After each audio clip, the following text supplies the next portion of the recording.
In this video, I'm going to show you how to make ambient pads like this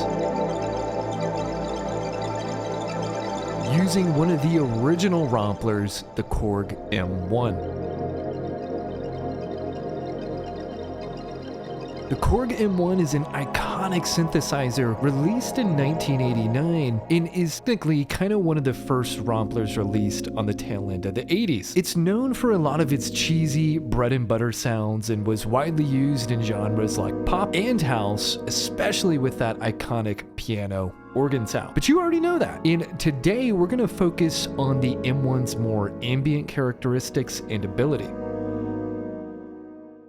One of the biggest mistakes people make with Romplers like the M1 is thinking that all they can do are those bread and butter sounds. But if you've watched my other videos on synths like the Korg Triton, which are essentially descendants of the M1, you'll know that these things have the ability to create these crazy cinematic pads ripe for ambient music and other associated genres. The M1 really laid the foundation for later Korg Romplers like the follow-up Korg M1W, and even the Trinity and Triton. And in fact, when you dive into the M1, you'll find it's essentially kind of a Korg Triton Lite, which makes perfect sense. Because of that, if you have experience with something like the Triton, the M1 will feel like a close cousin. I like to think of the M1 as an easier to program Triton with a much more rough around the edges, dark sound. That simplicity makes the M1 a very compelling synth to design sounds on, as you're forced to battle with limitations, which we all know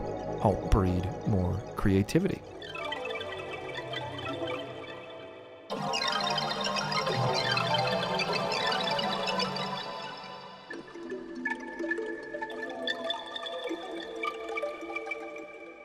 So what I'm going to do is teach you by example in here, and I'm not going to go into every single little button and feature. My main goal is to get you somewhat competent into here where you can come in and design a nice sounding patch as quickly as possible. And the way we're going to do that is focus on just one screen in here, and that's the easy screen. The easy screen in the Korg M1 is designed to be a place where you can easily create an entire sound. So all the components you need that make up a traditional synth patch are actually accessible right here on this one view. Now, if you wanted to go a level deeper and edit more parameters around the oscillators, the filters, the amp envelopes, some aftertouch controls, and the effects, as you can see, you can very clearly do that. My general advice here would be, as you're starting out, just use the Easy tab. Everything you need to make a sound is available here, so don't ever leave this tab. Now let's create a new sound here. And the way I'm going to create a new sound is click Browser here. I'm going to click Card, and there's 4 user banks here, and in the user banks are a bunch of initialized programs. So I'm going to go into user bank 1, double click in it,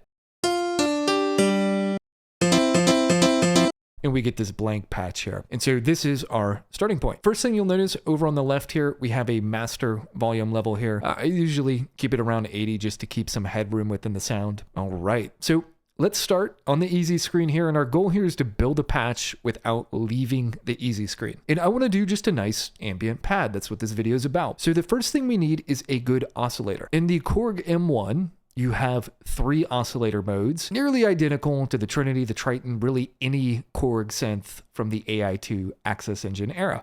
So this isn't any different. So I'm in single oscillator mode now, which means I can select one oscillator. I could flip to double mode and use 2 oscillators stacked up to build a more rich sound, or I can put it in drum mode, but we don't care about drum mode. I always like to start out with a single oscillator, build up my bass sound, and then stack something on top. To change the oscillator sound, we'll see it's a piano now. I can just click Browser, and the browser will open on the left here. Everything is categorized, and so these oscillators are essentially samples that I can load in and then trigger, and it gets processed through the filters, amp envelopes, and the effect. For a pad, let's say we want like a nice vocally airy pad. I'm going to go to the vocal airy section, and if you click any of these, you can actually audition.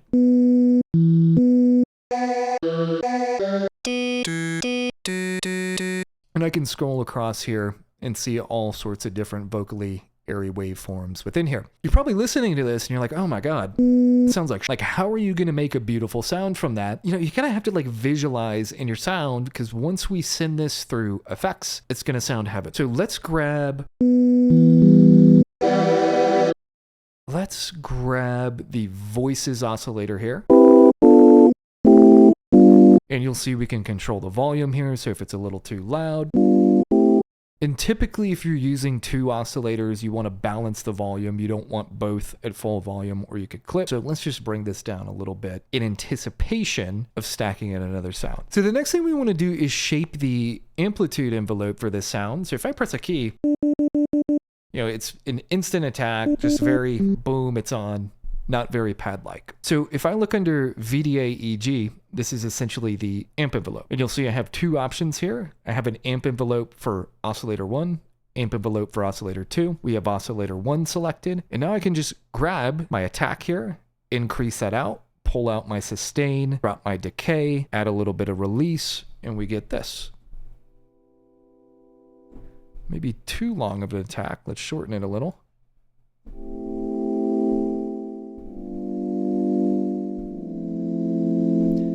Right, a much more pleasant sound there. Very nice pad-like envelope there. But to help me visualize how the end sound is gonna feel and vibe, I like to now put on some effects. So if we come into insert effects, we can turn on or off effect. You'll see I have no effects slotted in either slot and they're both on full dry. So what I may do is just put a reverb on the second and then increase the wetness.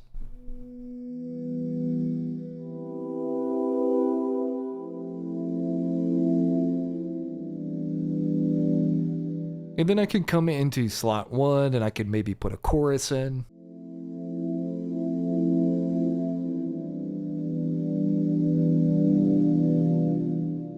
Right, or maybe we just do like a nice stereo delay.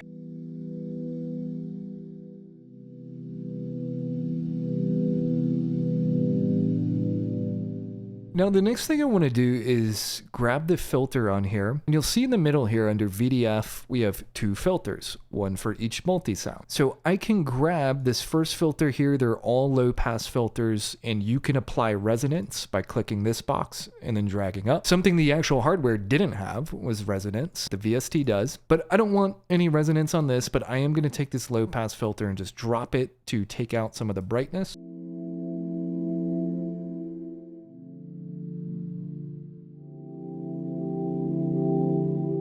Now let's say I wanted to slowly open that filter up. I could come to my filter envelope intensity and just increase that. And then the filter envelope is up here, VDF-EG. So you have a filter envelope for both filters. We have the first filter envelope selected, which maps to the first multi-sound. And so I can now draw in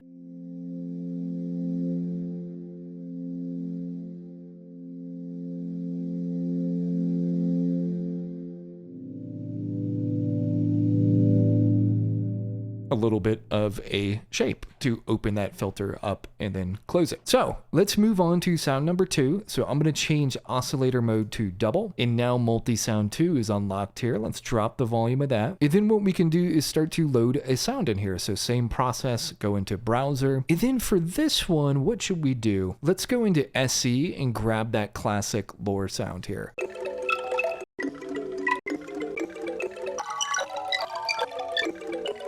Let's click apply, and now we have lore in slot 2.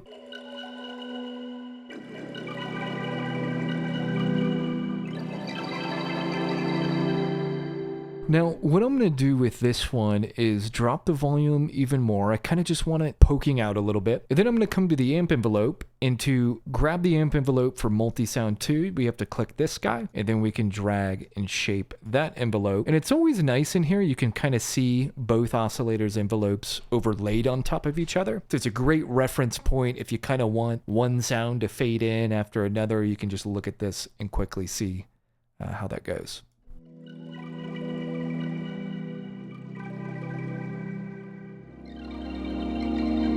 I'm actually going to change that sound. I don't like it too much, so let's just try some other things here.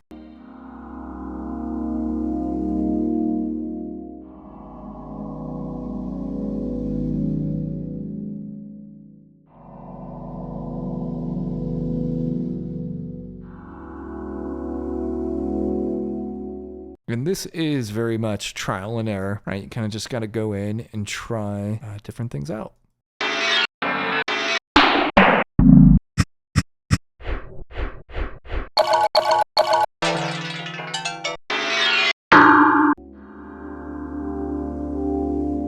And so I could grab filter 2 here for the second multi-sound and now close that a little.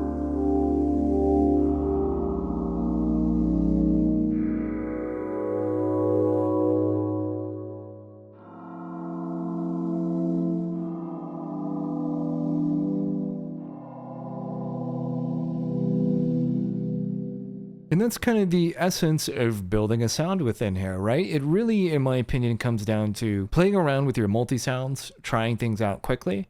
And you can kind of start with that nice pad envelope and pad shape, volume shape, rather. I'm losing my mind here. To kind of shape the overall feel of your sound. And then it's so easy to come in and just change out the oscillators to different things.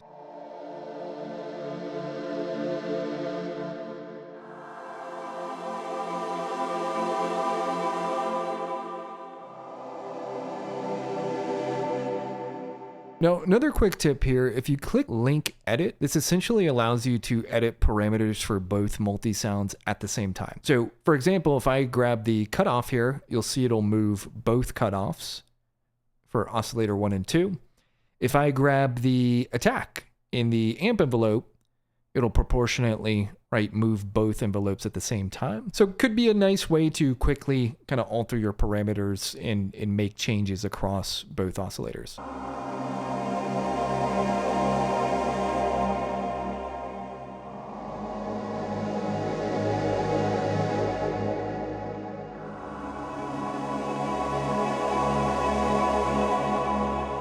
Now let's say we want to save this. First thing I'm going to do is name it to my pad. Then what we need to do is go to Write Selected Program, and it will pull up this Write Program screen here. I can switch between the 4 user bank. I'm going to go into user bank 1 and put it right here. And we'll say that is a synth pad.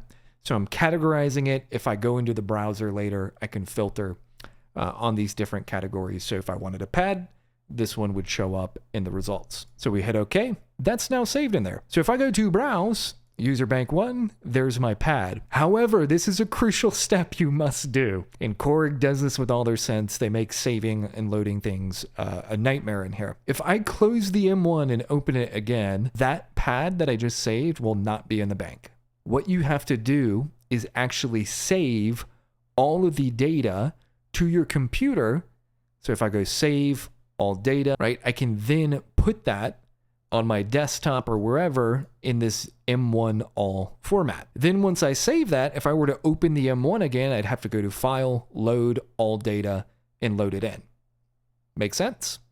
So the alternative is I could just save this one program to my desktop, right? And that format is .m1 program, and then I could come in and load a single program. What I think is easiest here is if you save, right, all the data, but also click this Make Current All Data Default. And if I do that, and I close the M1, and then I open it again, we go to Browse, Card, User 1, all my data is in there. I think that's just the easiest way to do things. I know it's a pain in the ass. I didn't make this, Korg did. Nonetheless, you now know how to control things. So that's the gist of it. Obviously, there's a lot more you could do within here. There's combi mode, multi-mode, and then we could go deeper editing these sounds, you know, under oscillator, VDF. There are many other settings in here, but it's still not like an overwhelming amount of settings. It's a much more simpler architecture to something like a Triton, for example. Hope you guys found the video useful. I love the M1. It's a great synth, especially for ambient. You can get some funky sounds out of it. Until next time.